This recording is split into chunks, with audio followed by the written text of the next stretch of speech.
Collaboration is a big part of what curators do, and it's what inspires me as a curator. I've been building relationships, collaborating, making exhibitions and art events happen for over 15 years. So here's a photo of me at 26. It's a year or so into my time living in Tokyo, which was a city full of opportunities for a keen emerging curator like myself, looking to meet artists and build up experience. So I worked together with many creative people, including a banner making collective who hosted a series of feminist picnics in the park. From these groups, I was able to learn what collaboration is and isn't. These are all very valuable lessons, and they helped me build up and work with a range of Australian and Japanese artists in Tokyo. These all happened because of the mutually beneficial relationships that I built with independent art spaces who could help me make these things happen.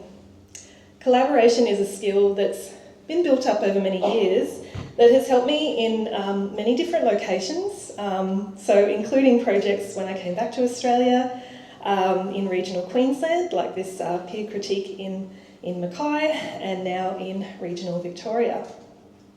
In the next slides, I'm going to show you some artworks by a few artists I've curated into exhibitions in Australia for you to enjoy.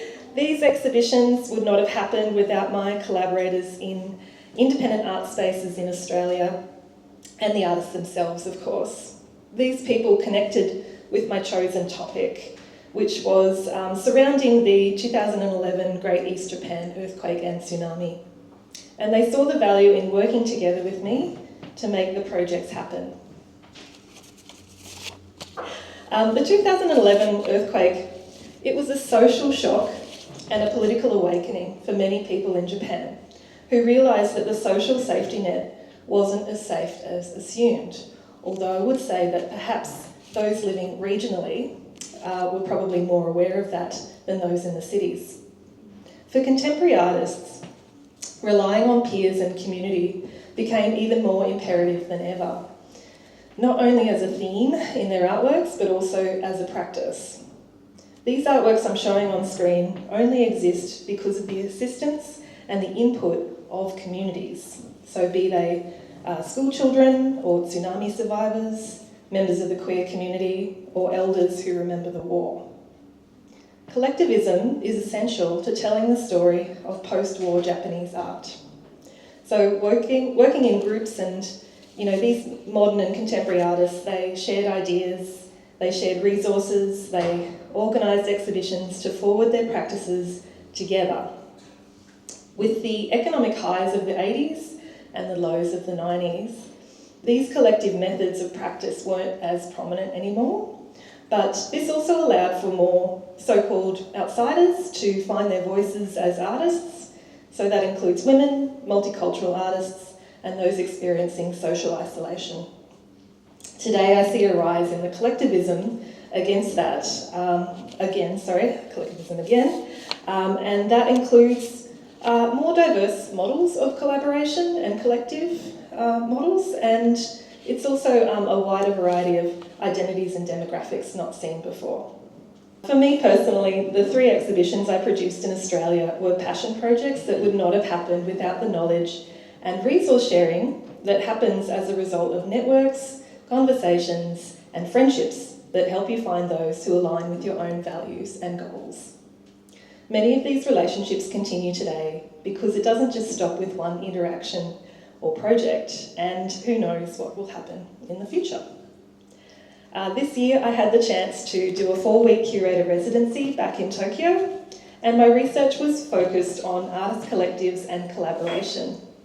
So I kept my definition of collective collaboration very broad, and it included very informal drinks and chats, for example, at independent art spaces, and including this one that's a converted old townhouse that is now a dessert cafe on the ground floor and an art space on the top. And I also visited commercial galleries like Meanjin Gallery to talk about their range of support for their stable of artists in that sort of structure. So the artists I spoke to at commercial galleries they did talk about collaborative projects with their cohort. They also talked about the informal inspiration and mentoring that can happen in a commercial gallery as well. One gallery owner I spoke to, this one actually, described how he brought audiences and collectors and artists all together from the queer community in particular, with many positive social and cultural and creative results. I also conducted studio visits. This particular group had a shared house and studio near the airport in Tokyo, and I reconnected with old friends, of course. Some of the artists from my first photo are now in a political printmaking collective that meets to design, carve and print posters and banners. In this group, there they are, all the creative concepts, designs and production, and even the decision making, it's all collective. So, as part of my research, I asked all these people, why collaborate? And I heard a lot of inspiring answers. Some were practical, so they mentioned the rising cost of rent and living as very practical reasons to share studio space and art-making resources. And for others, especially for women and queer artists, it's about safety in numbers. And for these politically driven collectives, it's also about the having less individual accountability as well. One person who collaborated with tsunami survivors for many years, she simply didn't see the value in just one person's self-expression, when she could work instead with and for the many. And her collaborative approach was totally affirming for me as well. It's a great way to remember why and think of the benefits of collaboration and consider how it might be the answer to many current social crises. My residency was a great personal and professional opportunity, and one that I hope will help me build even more creative relationships going forward. Thank you.